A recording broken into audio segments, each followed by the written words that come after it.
In 1968, during the height of the Vietnam War, a 19-year-old American soldier named Daniel Brooks stepped off a helicopter into the thick, humid jungles of Khe Sanh. He wasn't a hero. He wasn't fearless. He was just a small-town kid who worked at a grocery store and loved fixing old radios with his father.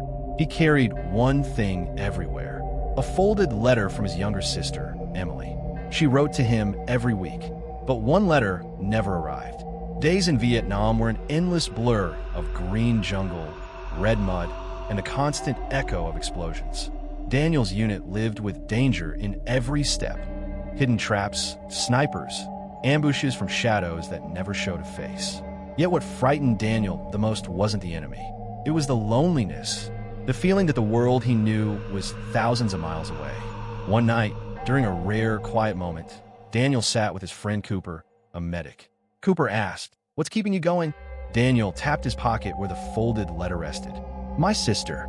She said I have to come home and fix her radio. I promised her." Cooper smiled. That's enough reason to survive any war. But survival was never promised in Vietnam. Weeks later, during a routine patrol near the Laotian border, Daniel's unit was ambushed. The jungle erupted with gunfire. Smoke swallowed the trees. Soldiers shouted commands nobody could hear. Cooper rushed from man to man, trying to stop bleeding with trembling hands. Daniel was hit while pulling another soldier to cover. He didn't fall immediately. Adrenaline kept him moving, but when he finally collapsed, he felt the letter slip from his pocket, landing in the mud beside him. He whispered, "Emily, I'm sorry." By the time reinforcements arrived, the battle was over. The jungle was silent again. Too silent.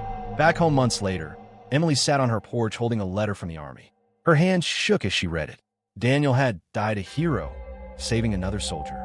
They found a damaged, mud-stained paper in his pocket. Her letter. Emily never got to send the one she had written that week. The one where she told him she fixed the radio on her own because he inspired her to be strong. Years later, that radio still sits in her living room. She turns it on every morning. The static, the music, the crackling sound. It reminds her of one thing: some heroes never come home, but their courage never leaves.